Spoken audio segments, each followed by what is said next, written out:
Good morning, everyone. At KBC, we are proud to report a strong net profit of €1,018,000,000 for the second quarter of 2025. Compared to the result for the previous quarter, our total income benefited from several factors, including the sharp increase of net interest income, higher insurance income, better trading and fair value income, and the seasonal peak in dividend income. Quarter on quarter, our net fee and commission income, though still at a high level, declined slightly. Our loan portfolio continued to expand, increasing by 2% quarter on quarter and by 7% year on year.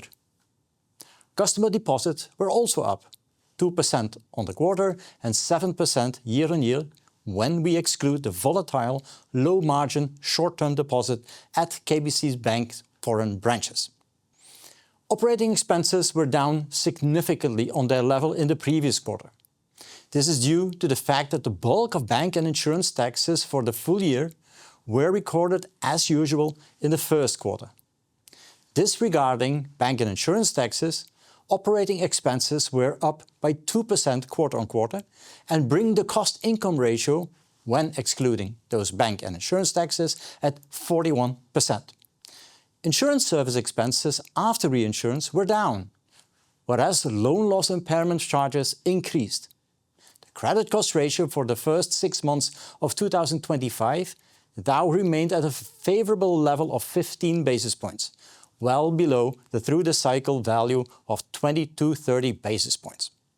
Consequently, when adding up the results for the first and second quarters of the year, our net profit for the first half of 2025 amounted to €1,564,000,000, up 9% on the year earlier figure.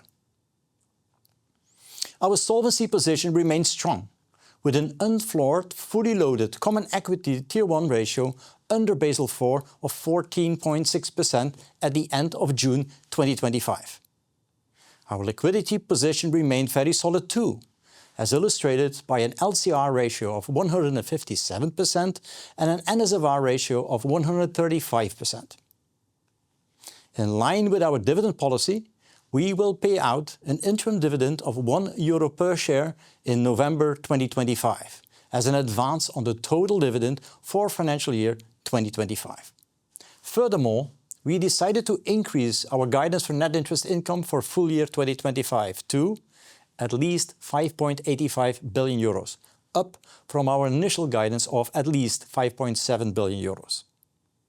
We also decided to increase our guidance for the total income growth of 2025 to at least 7%, up from our initial guidance of 5.5%. Given the confirmation of the cost guidance of 2.5%, this means intrinsically that the jaws increase from the initial guidance of 3% to 4.5%.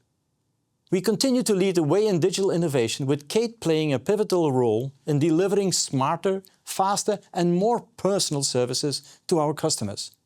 Today, 5.7 million customers use Kate.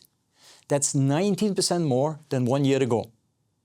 Operationally, Kate now autonomously resolves 7 out of 10 customer queries across our core markets. That's an equivalent to the workload of over 300 full-time employees, allowing our teams to focus on more complex and valuable customer conversations. In conclusion, I would like to confirm that our ambition remains clear: to be the reference in bancassurance, innovation and digitization in all our home markets.